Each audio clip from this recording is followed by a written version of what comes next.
जो है जैसे कि सोलर एनर्जी, विंड एनर्जी को अगर यूज़ करेंगे तो इससे हमारा जो है ग्रीन हाउस इफेक्ट गैस जो है कम हो सकता है।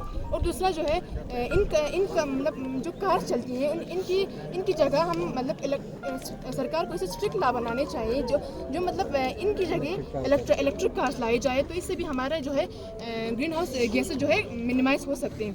अगर हम डिफॉरेस्टेशन से ज़्यादा एफॉरेस्टेशन करेंगे, इससे जो है हमारी इन्वायरमेंट जो है साफ़ रहेगा, और एक तो मतलब जो है हमारे वाइल्ड लाइफ की जो है हैबिटेट्स भी बच जाएंगे। Thank you sir, that's all.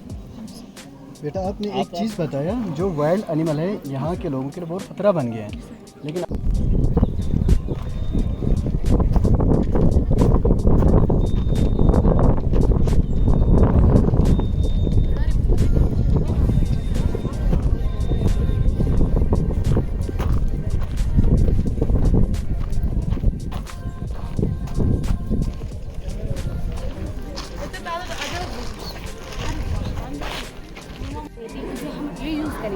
हमारे मॉडल का एम है सर, हम पानी को मैक्सिमम यूज़ करें, मिनिमम यूज़ करें, मैक्सिमम यूज़ करें, हमारे मॉडल का एम मैक्सिमम यूज़ करें। जो भी वाटर हम अपने खेतों पे लगाते हैं वो रिवर्स पे चला जाता है। हमें उसको बचा के एक कैनाल सिस्टम के थ्रू हमने एक कलेक्टिव पॉइंट पे लाया है, जिसको हम हाइट पे चलाने के लिए मोटर्स का इस्तेमाल करना पड़ता है। जो मोटर्स हम सोलर एनर्जी से चलाएंगे, और जब भी चाहे हम अपने खेतों को पानी डाल सकते हैं। ये सोलर एनर्जी का है, ये फ्री ऑफ कॉस्ट है, इससे कोई पोल्यूशन भी नहीं होगा। जब चाहे हम अपने खेतों को पानी लगा सकते हैं और मैक्सिमम इसका यूज़ कर सकते हैं। जब रेन फॉल होता है सर, उसमें हम इसी मेथड के जरिए इरिगेशन के लिए इस्तेमाल कर सकते हैं। जो भी हम खेतों में फर्टिलाइजर यूज़ करते हैं सर, वो उसका जो हमारा पानी होता है वो रिवर्स पे चला जाता है। रिवर्स पे चला जाने से हमारी एक्वाटिक लाइफ को ये हासिल हो सकता है फर्टिलाइजर से।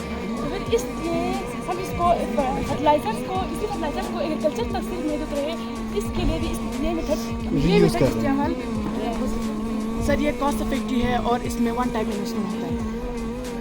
कॉस्ट इफेक्टिव कैसे अच्छे? कॉस्ट इफेक्टिव इसमें ज़्यादा खर्चा होता है। ज़्यादा खर्चा होगा? नहीं हो कम होगा? कम होगा। एक टाइम होगा, अच्छा, वन टाइम इन्वेस्टमेंट। अच्छा, सोलर से चाहिए, बैटरी से भी चलेगी? ये सोलर से चलेगा। कहाँ सोलर प्लेट कहाँ लगा है? अच्छा, जब धूप नहीं होगा तो बैटरी से चलेगी सर। बैटरी को भी हम इसी थोड़ा बेटर होगा सर सोलर। का गांव में आना और अटैक करने का मेन रीज़न ही यही है, हैबिटेट फ्रेगमेंटेशन। सर हमने उनका हैबिटेट डिस्टर्ब किया है, जिसकी वजह से वो इन सर्च ऑफ फूड हमारे ह्यूमन सेटलमेंट एरियाज़ की तरफ मूव कर रहे हैं। सर सेकेंडली हमने क्या किया है, जो हमारे रोड्स कंस्ट्रक्ट किए हैं उसकी वजह से हमने उनका हैबिटेट डिस्टर्ब किया है। रोड्स कंस्ट्रक्ट करने की वजह से हमने जो इस एरिया को फ्रेगमेंटेड कर दिया, जिसकी वजह से जो उस एरिया की जो स्पीशीज़ हैं वो जो है अलग हो गए अपने मेट से, जिसकी वजह से वो रिप्रोड्यूस नहीं कर पाते हैं और स्पीशीज़ का एक्सटेंट होने का खतरा हो जाता है। सर फिर हमने रोड्स कंस्ट्रक्ट करने की वजह से और एक प्रॉब्लम भी हो रही है सर, उनकी मूवमेंट रिस्ट्रिक्ट हो रही है, मतलब कि वो फ्रीली मूव पड़ेगा और बीमारियों के होने का अंदाज़ा भी कम होगा। तो हमने अपने मॉडल में ये, तो इंसान अपनी सेहत का ख्याल जो है योगा करके भी रख सकता है, इम्प्रूव कर सकता है। तो हमने अपने मॉडल में ये जो health factor, how to improve your health.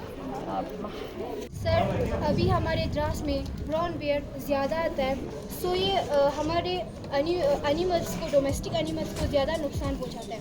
अभी पहाड़ों पे आर्मी कैंप है, जिसकी वजह से ब्राउन बेयर है जो वाइल्ड एनिमल्स है वो डिस्टर्ब होकर नीचे गाँव में आ रहे हैं। सो रात को सब अपनी नींद में मशगूल होते हैं, ये घरों में आते हैं और जानवरों को बहुत नुकसान पहुँचाता है। सर हम ज़्यादातर यहाँ पे वायर्स का यूज़ करते हैं फेंसिंग के लिए, जो वाइल्ड एनिमल के लिए बहुत नुकसानदायक है सर, और इंसानों के लिए भी ये उन्हें ज़ख्मी कर देता है सर, तो इसके लिए बहुत नुकसानदायक है। इसीलिए हमने ये इनविजिबल फेंसिंग बनाया सर, जिसकी वजह से जो एनिमल है वो ये एनिमल बिना नुकसानदेह के यहाँ से जा सके।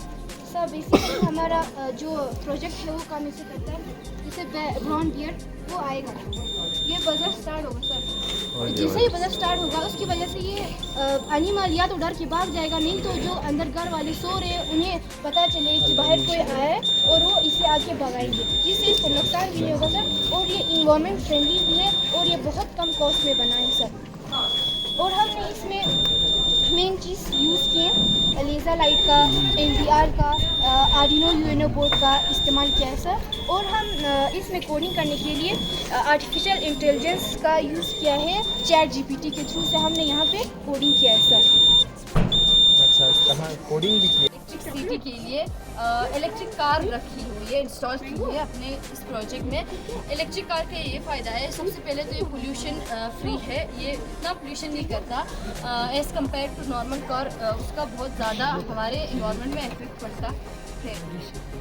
उसके बाद हम लोगों ने हमने वेस्ट के लिए हमारे इंडिया में जो है 5% पर ईयर वेस्ट जनरेट हो रहा है। उस वेस्ट को कम करने के लिए हमने अपने बिल्डिंग में ड्राई वेस्ट और वेट वेस्ट का बिन्स रखे हैं। वेट वेस्ट में जितना भी वेट वेस्ट निकलेगा वो सारा हम कंपोस्ट पिट में डालेंगे और यहाँ पे एरोबिक रेस्पिरेशन की मदद से ये होंगे डिकम्पोज और हम अपने लैंडस्केप्स और ग्रीन हाउस में इसको एज ए मैनर हम यूज़ करेंगे। ड्राई वेस्ट को भी हम सेग्रीगेट करेंगे 2 कैटेगरीज में। पहला होगा रिसाइकलेबल और नॉन रिसाइकलेबल। रिसाइकलेबल वेस्ट हम रिसाइकल करने के लिए बेच देंगे और नॉन रिसाइकलेबल हम ज़मीन के अंदर दफना देंगे। उसके बाद हम लोगों ने सोलर एनर्जी के लिए हमने सोलर गीज़र का यूज़ किया है। हमें हमारे घरों में पानी गर्म करने के लिए हम इलेक्ट्रिसिटी उसके लिए भी यूज़ करते हैं। हमने सोलर गीज़र इंस्टॉल किया है ताकि हम अपने घर में ये गर्म पानी यूज़ करें सनलाइट की मदद से। उसके बाद हम लोगों ने बायोगैस प्लांट में हम वेट वेस्ट ऑर्गेनिक जो कंपाउंड्स निकलता है हमारे घरों से वो सारा हम इस ये मिक्सिंग चैम्बर में स्लरी बना के डालेंगे, वाटर के साथ मिक्स करके एक स्लरी बनाएंगे। फिर उसके बाद ये स्लरी हम मेन चैम्बर में डालेंगे जहाँ पे ये रिएक्ट करेंगे माइक्रो ऑर्गेनिजम्स के साथ। माइक्रो ऑर्गेनिजम के साथ रिएक्ट करने के बाद वहाँ पे मीथेन और कार्बन डाइऑक्साइड रिलीज़ होगा। फिर उसके बाद मीथेन 60% मीथेन गैस रिलीज़ होगा और कार्बन डाइऑक्साइड होगा 40%। फिर इसी मीथेन और कार्बन डाइऑक्साइड को हम इन दोनों कंटेनर में स्टोर करेंगे और फिर उसके बाद हम घर के लिए स्टोव जलाने के लिए यूज़ करेंगे। ठीक है, ये सर। फिर उसके बाद हमने वाटर कंजर्वेशन के लिए हमने वाटर को सेव करने के लिए रेन वाटर हार्वेस्टिंग एक ऐसा प्रोसेस है जहाँ पे हम रेन वाटर को हम चैनलाइज करके हम टैंक में स्टोर करते हैं रेदर देन उसको हम फ्लो करें। उसके बाद हमने इसी वाटर को हम फ्लशिंग के लिए घर में यूज़ कर सकते हैं। पानी पीने के लिए, खाने के लिए नहीं यूज़ करेंगे तो हम फ्लशिंग के लिए यूज़ करेंगे। उसके बाद